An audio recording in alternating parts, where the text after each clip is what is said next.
Hello, beautiful manifestors, and here we are again with a little episode of your tips and tricks for manifesting. Okay, law of attraction tips and tricks. We're going to do the same as we've done for the last few weeks. We're going to pull a card from one of my, each of my From Hoping to Having affirmation decks, and then discuss whatever subject comes up. Because each of those subjects we can go into a little bit more. All right, if you want to know more, grab one of my books, the From Hoping to Having 3Rs, the original blue one, or From Hoping to Having the Formula to Wealth and Success, the gold one.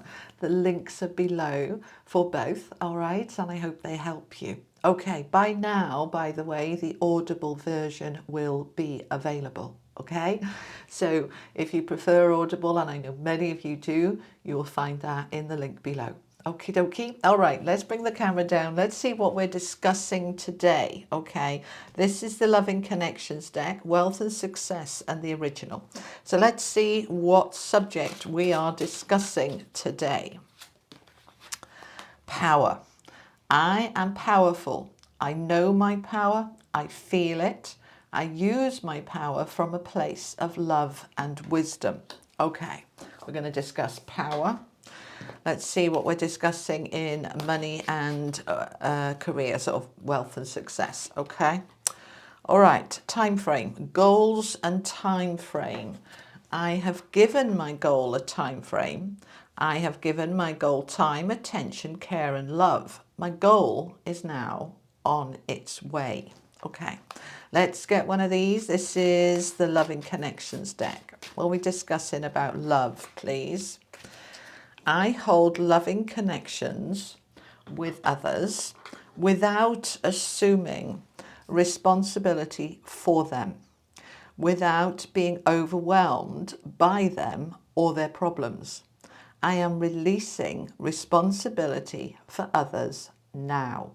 It's quite a big subject. Okay, let's have a little chat about these three areas then. So let's start off with this one, power. Okay, I am powerful.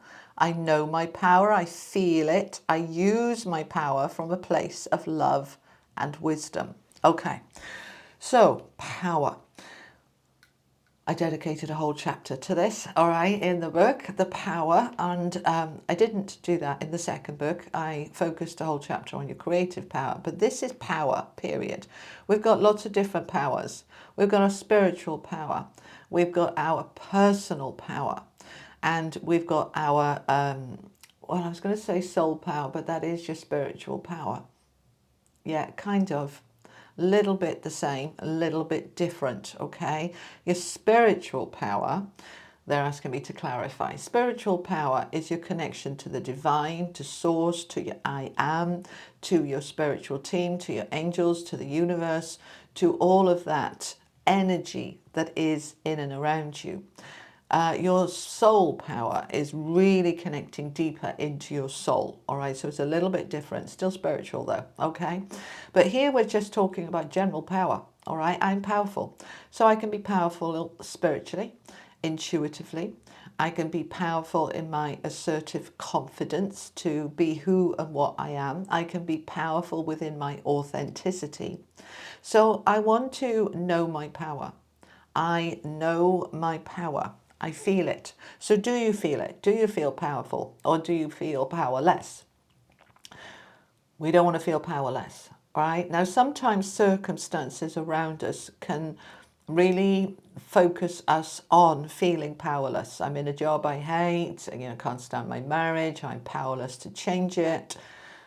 That powerlessness is not going to be able to make any changes. We want to be able to step into our power and say, this is my life, this is my body, this is my mind, this is my emotions and my happiness or my misery, and I'm the only one who can change it.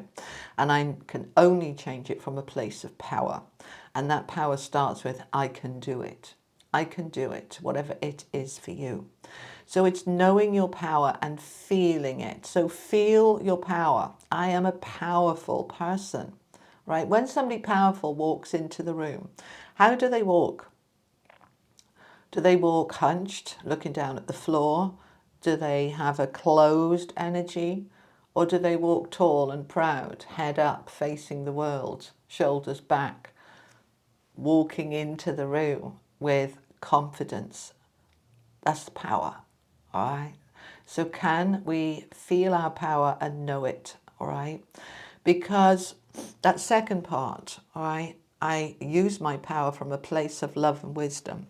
We can often fear power because most of us have known somebody who was powerful and intimidating.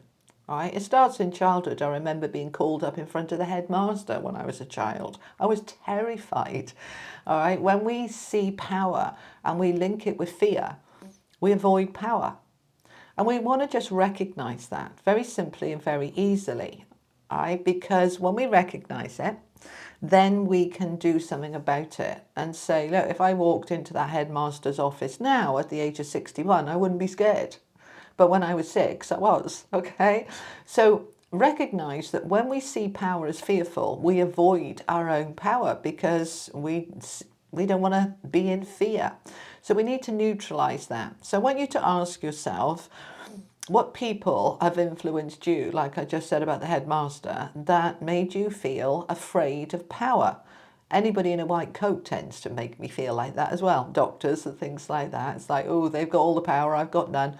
Right, we need to remind ourselves they're human beings, they're doing their job, and I don't need to fear power. My power comes from a place of love and wisdom. My power comes from a place of love and wisdom. When we embrace our power from a place of love and wisdom, we're comfortable with it and we allow it to grow. So I want you to give that some thought this week, all right? Okay, good. Let's look at this second one. This is from the Wealth and Success deck. I have given my goal a time frame. I've given my goal time, attention, care and love. My goal is now on its way. Okay, sometimes we set a goal and it just comes. It just comes without any effort, without any attention. We've just set a goal and it just appears, all right? And it tends to happen like that with the small things. And it's because we believe we can manifest the small things. With the big things, it actually is no different, but it's our own energy. We tend to think that big things need more attention and more time. If I want a new job, if I want a new home, if I want a new relationship, I've got to give it time and attention. I need to do that, all right? It's not going to manifest itself. I need to put some effort into it. If I decide I'm going to manifest a cup of coffee, that might happen quite easily. Somebody calls me, texts and says, do you want to come over for coffee? And I was like, oh, magic, there we are, I just manifested a coffee. Okay, let's say the goal is I want a new job. I'm going to give it a time frame, okay? I'm going to say I want a new job by the end of this year or within the next 12 months or within the next 3 months. Let's start with a time frame, okay? How soon do we want this goal, okay? And then we're going to give it time, attention, care and love. All right, if I want a new job, I need to go and update my resume, my CV. We call it a CV in the UK. I know in other countries they call it a resume, but I need to make sure it's all singing, all dancing. Give it a bit of time and attention if I want to get a good job.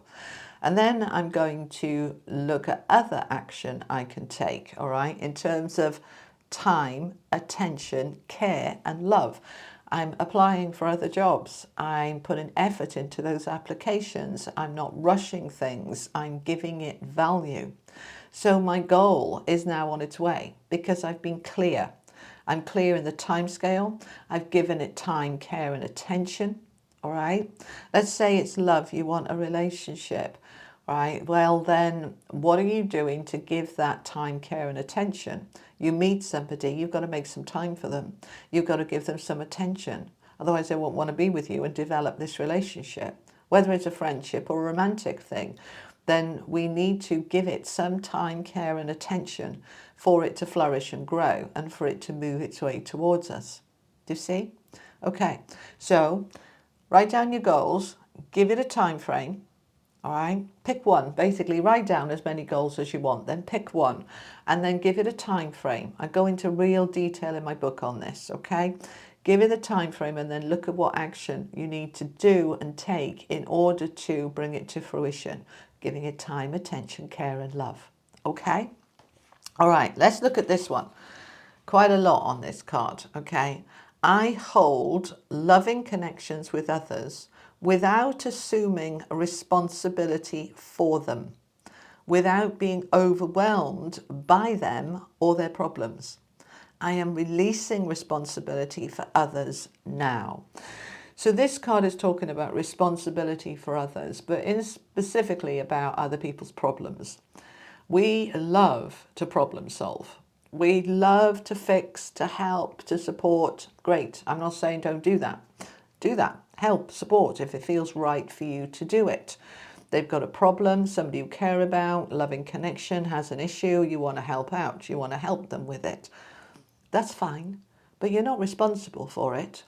You're not responsible for what caused it. You're not responsible for their happiness. You're not responsible for the outcome. And you're not responsible for fixing it.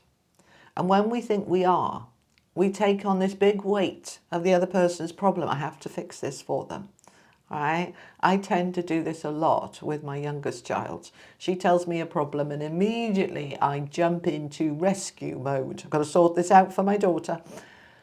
It's usually backfires. She said, I wasn't asking for your help. I was just having a moan and telling you about it. Okay. It's something I have to remind myself of. This is not my problem to fix. If they want help for you to fix it, then give them the help.